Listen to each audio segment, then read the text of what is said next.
We are back on the Series 1 Lambretta full air ride SLAMBRETTA project, and on this episode I want to try and get all the frame modifications finished so I can pull it apart and get everything fully welded.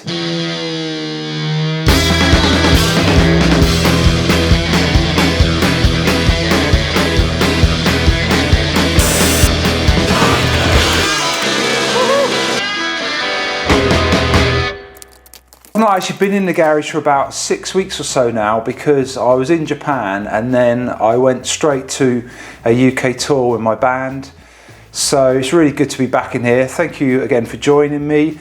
If you haven't seen, there are a couple of videos I made while I was in Japan. Really excited to get back on this project. You might notice my voice is a bit croaky as well because there's been a lot of late nights going on. So yeah, please bear with me. Last time we got this restraint strap fitted, the shocks are done, everything pretty much on this side, frame wise, is done. There's still an elephant in the room with this kickstart thing, but I think that can be done once everything's fully welded. So I'm going to ignore that for now. What needs to happen is on the other side, so I'll spin the scooter around and we can sort of have a good look at what needs doing on that side.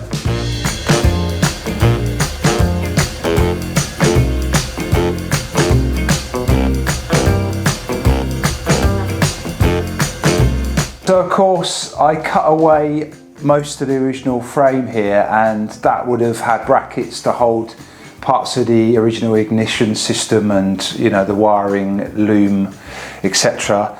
So I need to have a think about what brackets I need to weld back onto my new frame. I've got CDI unit to mount somewhere and the regulator to mount somewhere.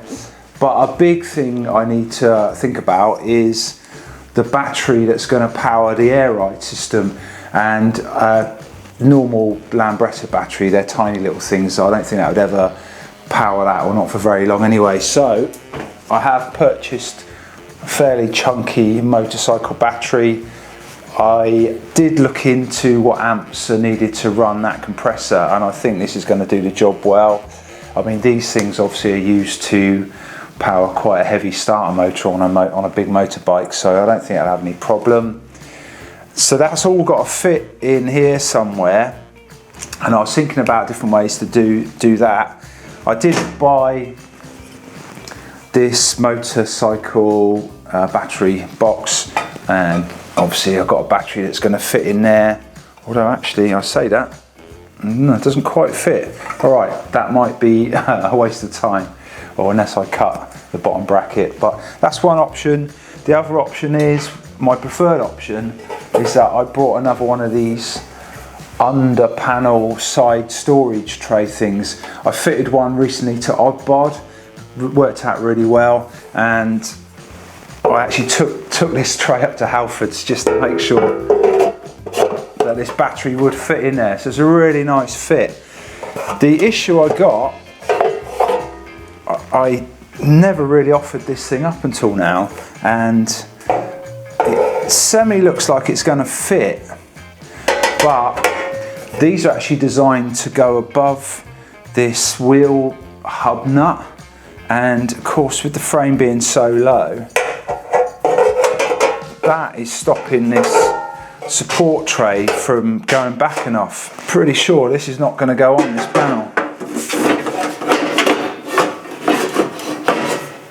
Yeah, there's about 2 inches there, it just won't go on. I've just propped up the back end with this block of wood to get it roughly at ride height, and on a standard scooter this thing would sit in there and it would be above the hub nut there, and even with suspension travel there'd be no problem. Of course, when this is aired out,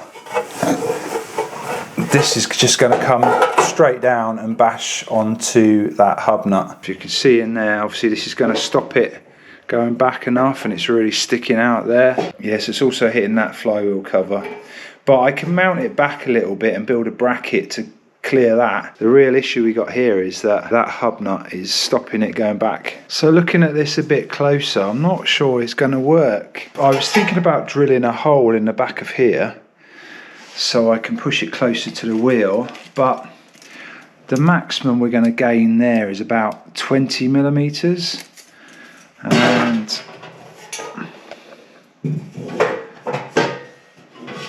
when I put that there, let's grab the panel a second. That panel needs to go in about 30 mil, and as I said, I'm only going to get about 20 by notching that out. There's one other issue as well, is that is very close to where the panel handle is going to be. I think that's not going to work, this tray. I might have to go back to the other plan. That battery box will fit in there, I think, fairly well. Might just knock off some of these additional brackets. I do have to adapt this as well, but I think that would fit in there fairly well. It will still have to be removable, because to get the back wheel off, this would have to come out, and then I could possibly mount the CDI box and regulator up here somewhere. It doesn't matter if I ruin this thing. I think it's cost me £5 off eBay, this motorcycle battery tray. So I think I'm just going to try and get rid of anything I don't need on it, and just adjust these side bits to hug the battery nicer, and then we'll offer up again and just see how much room we got. But yeah, everything is looking pretty tight in there.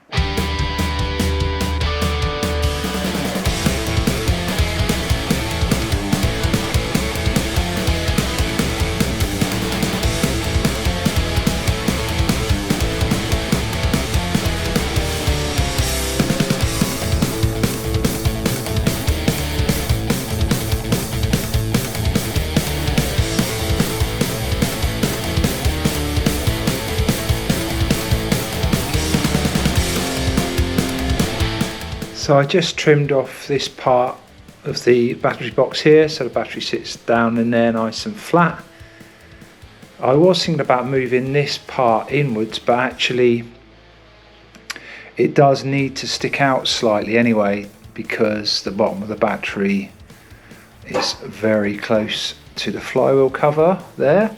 But we are really chasing millimeters. This battery box almost touches the hub there, but this wheel, this whole engine is slightly off center. It does need to go that way a little bit, so I'll gain probably 5 mil there.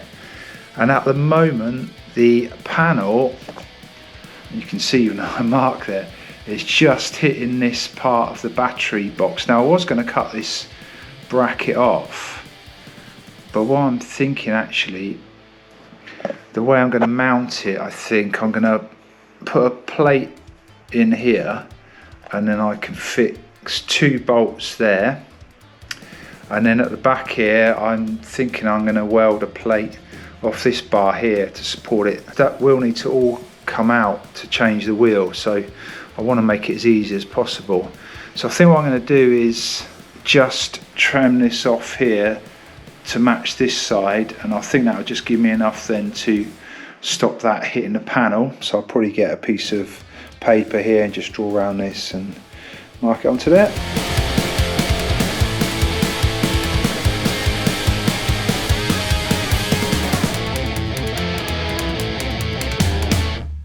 So I got this little cardboard template which is going to weld in there, and if you can see in there, I can then bolt this side of the battery tray into that.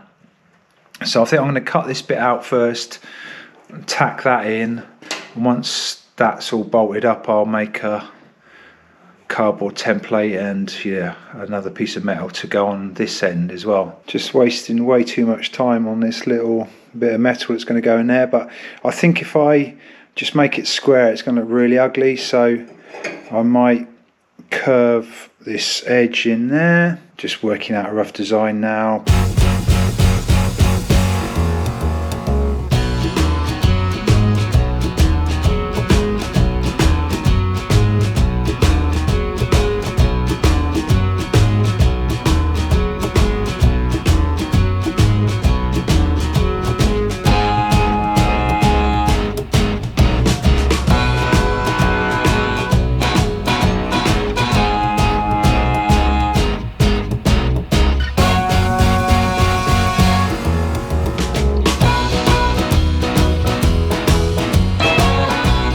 hopefully you can see what's going on here. Just got some magnets to hold it in place because I'm going to put some tack welds on. Hopefully that little speed hole and that curve will make it look a little less clunky. But let's get that tacked in and we'll come back and have a look.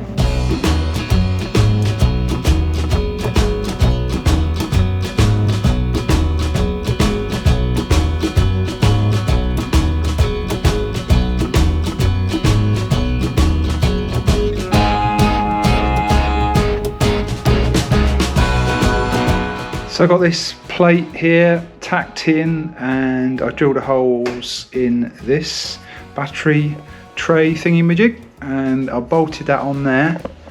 You can see there. What I'll probably do eventually is weld bolts to the inside of this tray and then it'll just push in and I could just put some 13mm nuts on here just so it makes it super easy to remove. The clearance, yeah, I don't know if you can see in there, I've got a good 5mm in there between the battery and the flywheel cover, and there's, yeah, a good 5 or so mil here between the hub and the battery tray. Obviously this might be prone to vibrating a bit, but I think this wheel needs to go that way at least another 5mm when I fully weld everything, so that should give me a good 10mm gap there. It's pretty pleased, that's all looking really good. So the next job is to make a cardboard template, and I'm just going to weld something off of here to hang down, and I think that's going to be pretty firm once that's all done. So let's crack on with that. The cardboard template I've knocked up for this side, and yeah, that'll go in there. I can bolt it in there, weld it around there. I'm just going to cut this out of a bit of steel now. From cardboard template to metal, that's what I've knocked up. And that is going to go in there. I'll stick a couple of bolts in just to hold it in position. In fact, I might just clean up this metal part of the frame as well. It's coated, so it's not very good when you weld to it. Let's get that tacked in.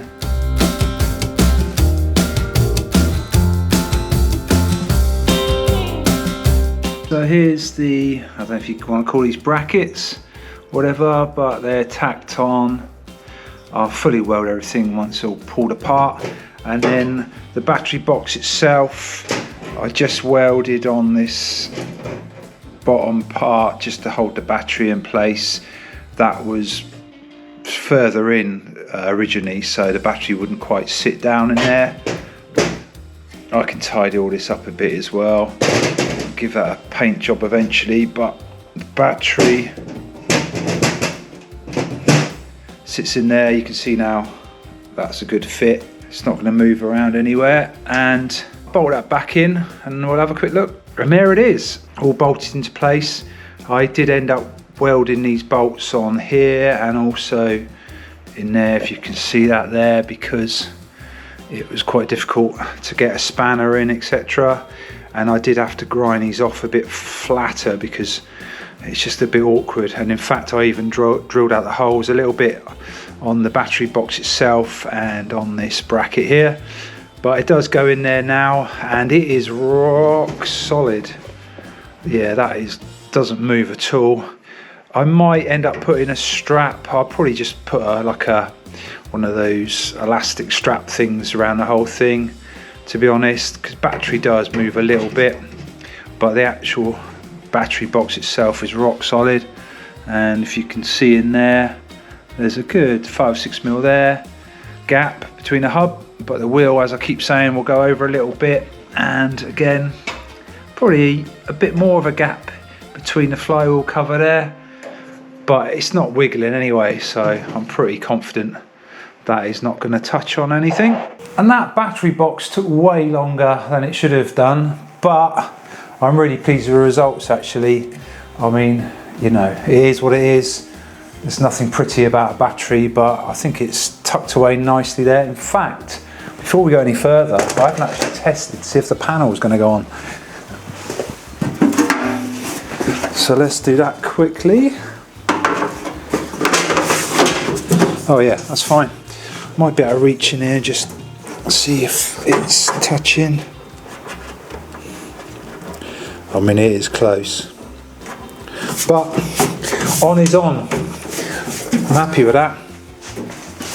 Yeah, I'm not too worried about how this all looks under here, because you know it's going to be ridden with the panels on, so you're going to see the electrics. If it was like a cut down, or I wasn't going to put the panels on or something, then I might try and hide things away a bit more, but it's obviously quite a big battery to hide away as well.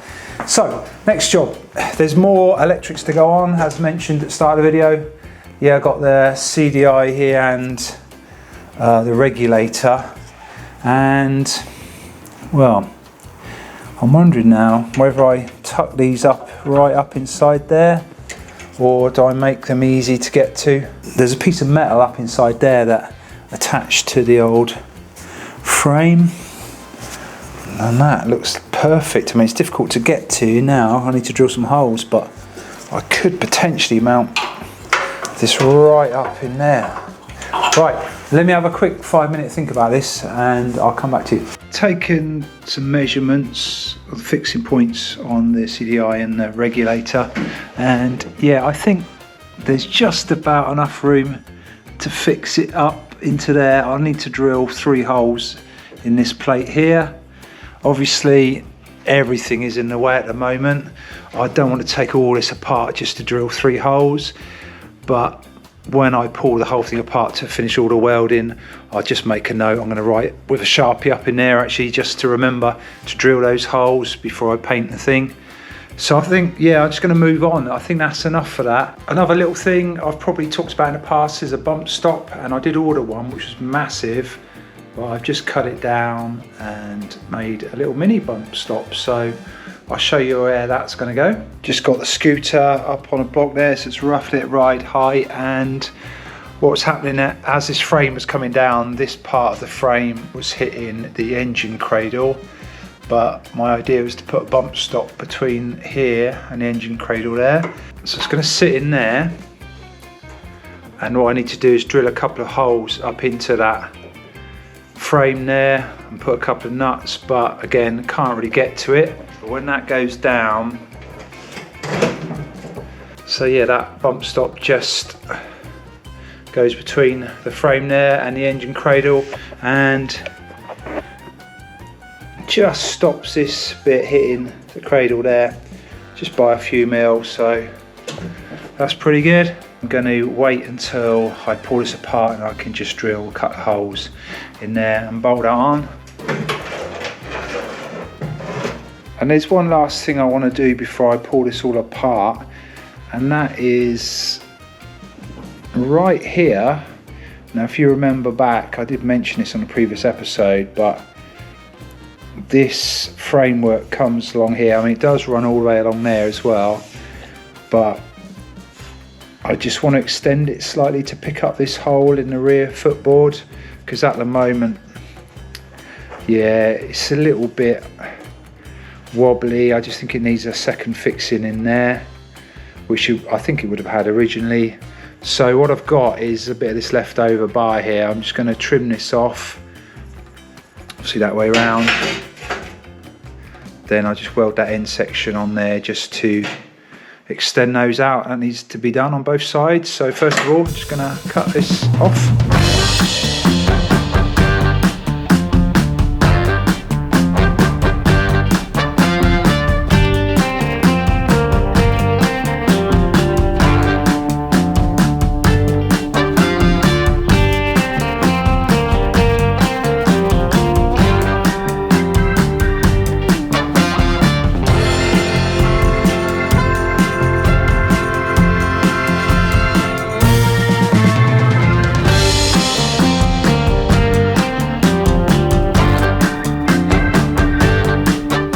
Just got that welded up. I haven't done this end bit here because I'm not sure if I'm going to cap that off, but that'll allow me to put a hole in there for that second fixing. But I'm going to nip to the other side first and get that welded up, then I'll come back and drill those holes.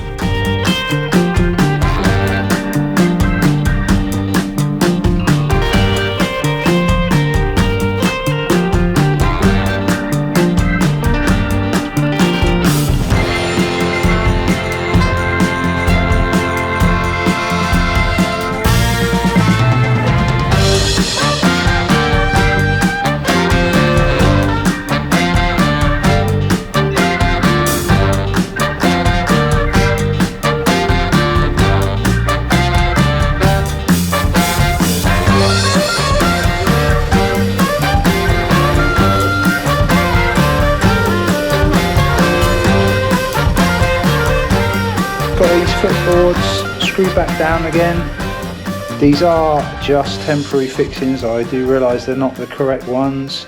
I know a couple of you were concerned, but they just allow me to get the panel gaps right, and they're pretty good there. And now you can see this extra piece of metal I've welded in. I can mark that and then drill that. It's the same on both sides. So believe it or not, I think I'm almost at the point where I can pull the SLAMBRETTA apart and fully weld everything, throw some paint on the frame at least, and start the final assembly. I mean, there are definitely some bits I've probably missed, some odd holes that need drilling, even some brackets that might need welded on for whatever, you know, thinking about running the air lines and all the electrics, etc. But until I start that final assembly, I'm sort of second guessing myself a little bit.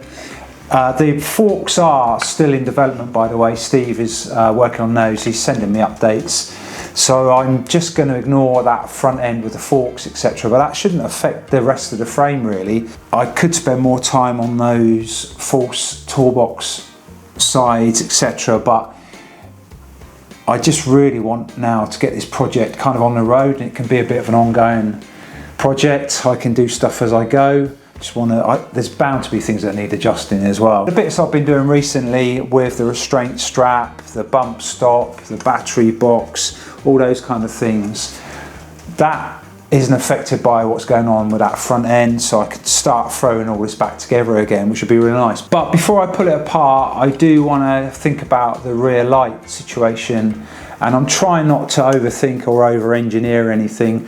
There's been some suggestions from people. I really do appreciate the comments, by the way, about maybe using a rear light off a big old American car, you know, which has a big fender and a big rear light, and that would possibly cover this whole thing. I've not looked into that too much, but I'm not sure what's available and how expensive that would be. So I just want to crack on. Like I said, my plan now is just let's try and get this thing finished off as quick as possible. So I do have a standard rear light, and obviously I've cut into the area where this would normally sit, and the wheel is sticking out, so that's not going to allow me to just fix that on. But I think if I trim away this at the top and possibly mount it a little bit lower, I think I can get it to work. I have cut out this big space here for the rear tyre, and so the original fixings for the rear light wouldn't work because they're, well, where the cutout is. But I think if I drilled some new holes on the back light, I could probably mount it slightly wider and just about have room to mount that. I've got a slight plan, by the way, surprise, for covering up the rest of this wheel as well. But like I say, if I can get this rear light on, at least, you know, then I can get the thing roadworthy anyway. I can't really ride it without a light. So I think I'm just going to start notching this away a little at a time and just see if I can get that to fit on there flush.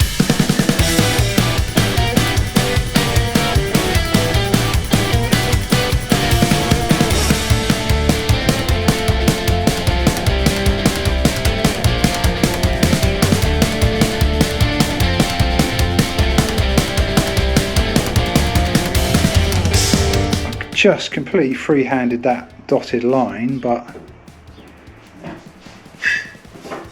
if I line that up with the bottom of the cutout, like I say, it's probably a little bit lower than standard, but that is pretty darn good.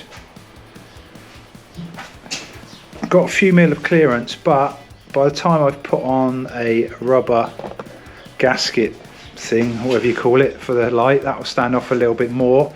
And also the bump stop is going to lift it up a few more mil. So I'll put the bump stop back on, and yeah, you can see there, yeah, that's a good bit of clearance.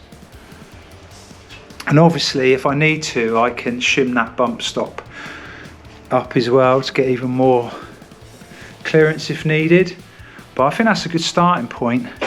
So now my issue is how to fix this on, and basically I'm going to have to fix it right on the edge. I could possibly use the holes which the lens is fixed on and just go all the way through, but I might just try and drill some holes just above those, I think.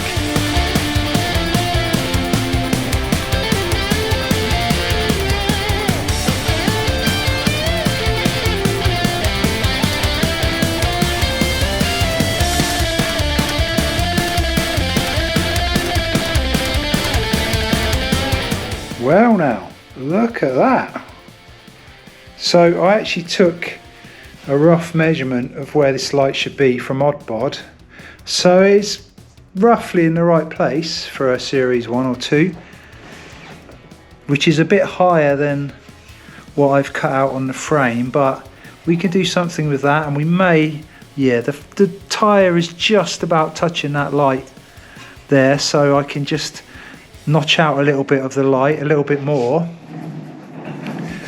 But on top, yeah, we've got a good 5mm gap in there, and as I say, once the rubber is in there, that'll push that off a little bit more. But that is looking fine to me. Really pleased with that. As I say, I've got some ideas about waterproofing all this and hiding that a bit more. Look how cool that looks.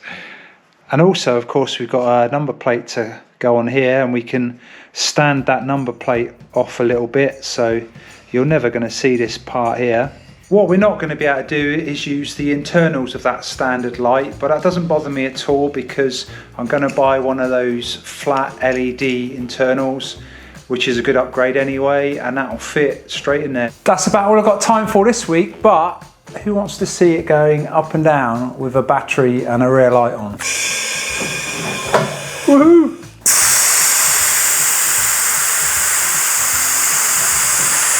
I did actually need to just test to make sure nothing was hitting with that battery box and the rear light and everything, but yeah, it goes up and down fine, so really pleased with that. Made good progress this week, and yeah, I just want to thank you all for watching. Don't forget, we do have t-shirts. We have the SLAMBRETTA t-shirt, and we have the OG Cobweb Garage logo t-shirt, and I think all sizes are in stock at the moment, so yeah, head over to the website and you can pick one of those up. We ship all around the world. You can find us on Facebook and Instagram. Don't forget to hit the subscribe button, give us a like, leave us a comment. I do try and reply to all the comments as much as I can, and we'll see you on the next one. We're getting close. Cheers.